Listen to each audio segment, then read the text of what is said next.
Assalamualaikum warahmatullahi wabarakatuh. Salam jari mata.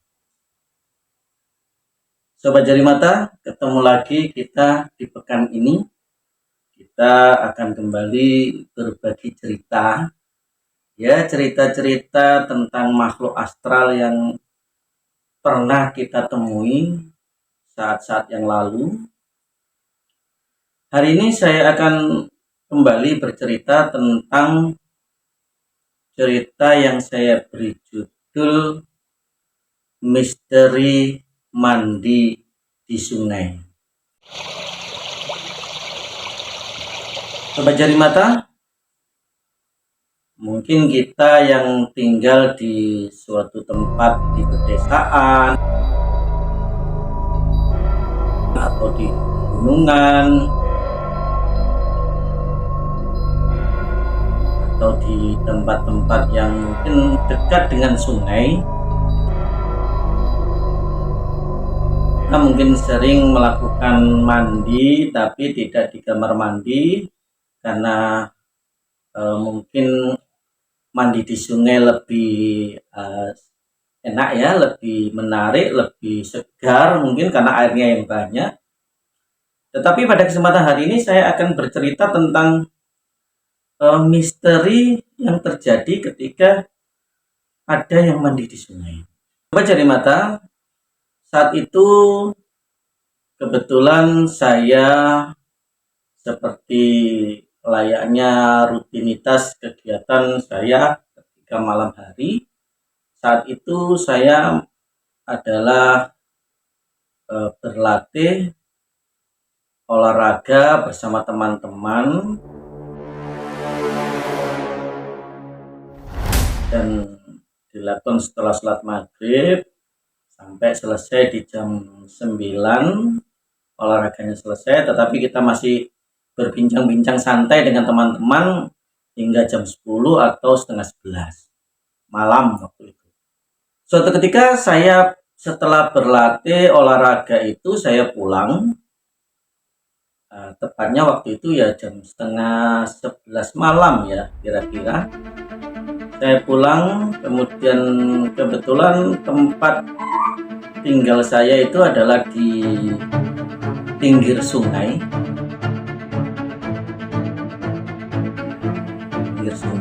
Saya menyewa rumah di pinggir sungai. Kemudian saya pulang ya otomatis melewati jembatan.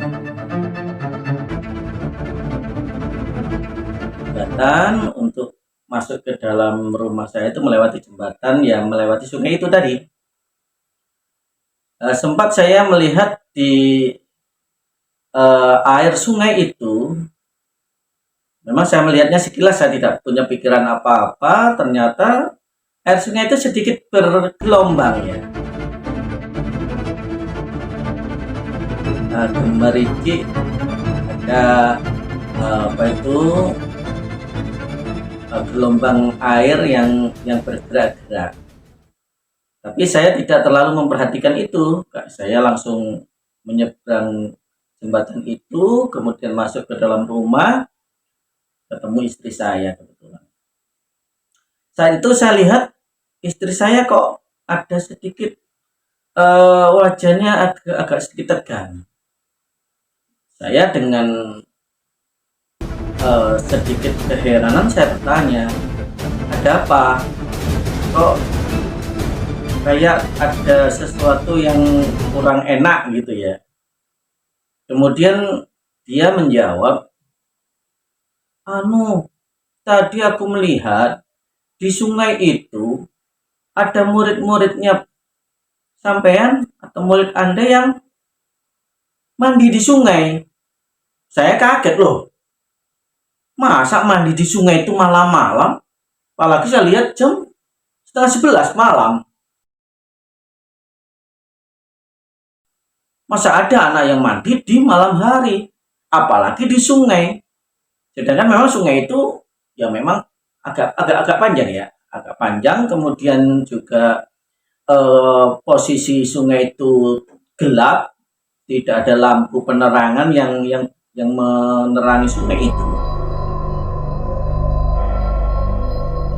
Tapi istri saya mengatakan bahwa di situ ada anak-anak kecil-kecil yang sedang mandi dan tidak satu.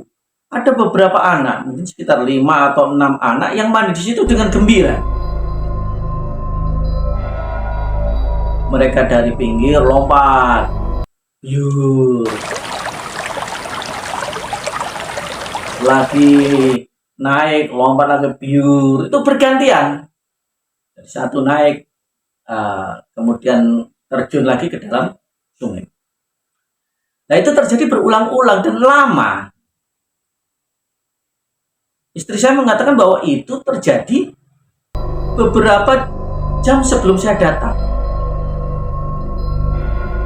Kok banyak anak? Dia heran, malam-malam kenapa ada yang mandi. Sedangkan di situ memang kalau siang atau pagi memang ada anak mandi di situ, ya anak-anak tetangga gitu ya, mandi di pagi atau siang hari. Tapi kalau malam enggak pernah ada lah. Sedangkan ini terjadi di malam hari. Dan itu sangat aneh menurut saya. Kenapa? Karena kan tidak layak gitu ya. Tidak mungkin seorang anak dibiarkan oleh orang tuanya mandi malam-malam, apalagi di sungai, dan sungai itu gelap. Jadi saya dengan secepat mungkin saya segera berlari menuju pinggir sungai dan melihat. Sempat sekilas saya terlihat ada anak yang mandi-mandi. Tapi kemudian saya lihat lagi, hanya ada gelombang air yang bergerak. Dan gelombang itu bukan aliran sungai, tapi gemericik air yang terkena anak sedang mandi bergurau di dalam air. Saya juga aduh, kalau gemericiknya seperti ini ada yang mandi, tapi dilihat di kenyataan di sungai itu tidak ada siapapun yang mandi. Tidak ada seorang pun. Tidak ada satu anak pun yang mandi di situ.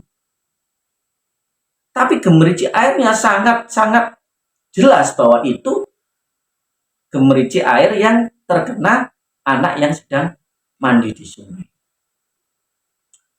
Kemudian saya sampaikan, tidak ada anak, tidak ada yang mandi di situ. Malam-malam gini ngapain mandi?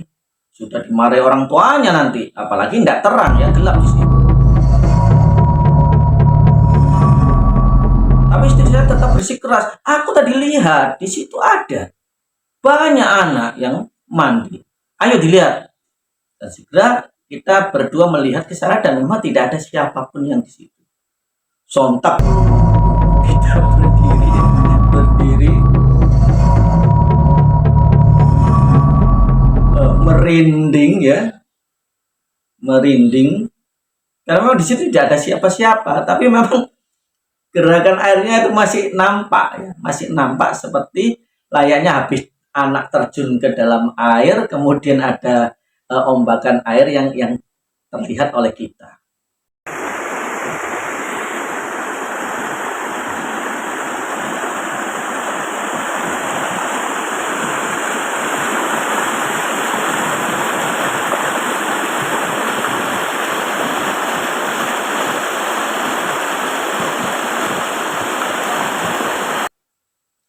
Sudah, untuk menenangkan hati istri saya bilang, ya sudah, mungkin kamu salah lihat, ya sudahlah, ayo sudah kita kembali. Jadi itu sobat jari mata, bahwa ternyata air, apalagi air sungai yang mengalir, dan di situ memang terkadang ada anak yang mandi ketika pagi atau siang, ternyata di malam hari juga dipakai mandi. Tapi ini gantian. Ya untungnya gantian, nggak berebut. Jadi yang anak-anak tetangga pagi atau siang. Kalau anak tetangga yang satunya, ya tahu sendiri lah ya. Tahu sendiri. Tetangga yang satunya itu mandinya malam hari. Ya memang kata orang sih, apa itu namanya? Kalau di alam kita ini malam, di alam mereka tuh siang.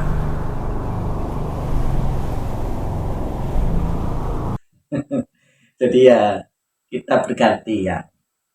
Ya dengan bergantian ini enak juga sih. Artinya kan tidak saling mengganggu. Ini ada jadwalnya masing-masing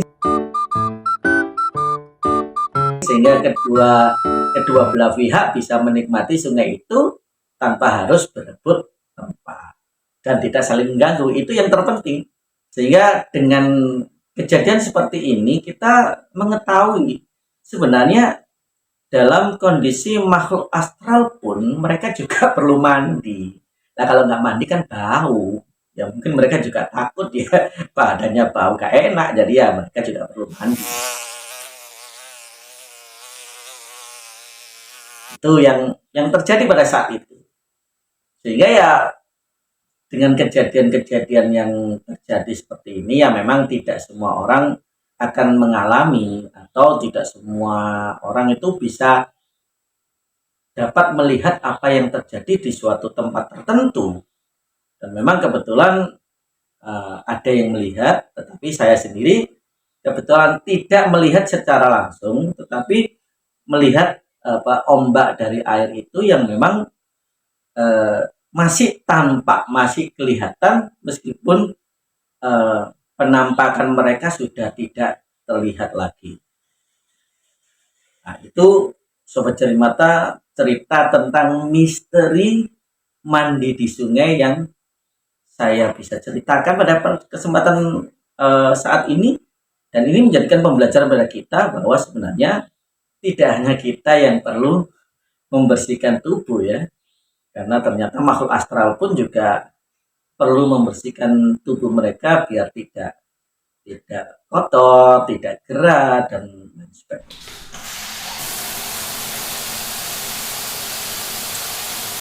Baik, Sobat Jari Mata, itu yang bisa saya ceritakan pada kesempatan hari ini. Mungkin kita akan bertemu kembali untuk bercerita-cerita yang mungkin kebetulan sama ataupun yang sedikit berbeda, tetapi dalam kejadian yang hampir serupa.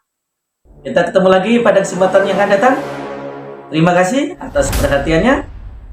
Kita ketemu pada hari-hari yang akan datang. Assalamualaikum warahmatullahi wabarakatuh. Salam dari mata.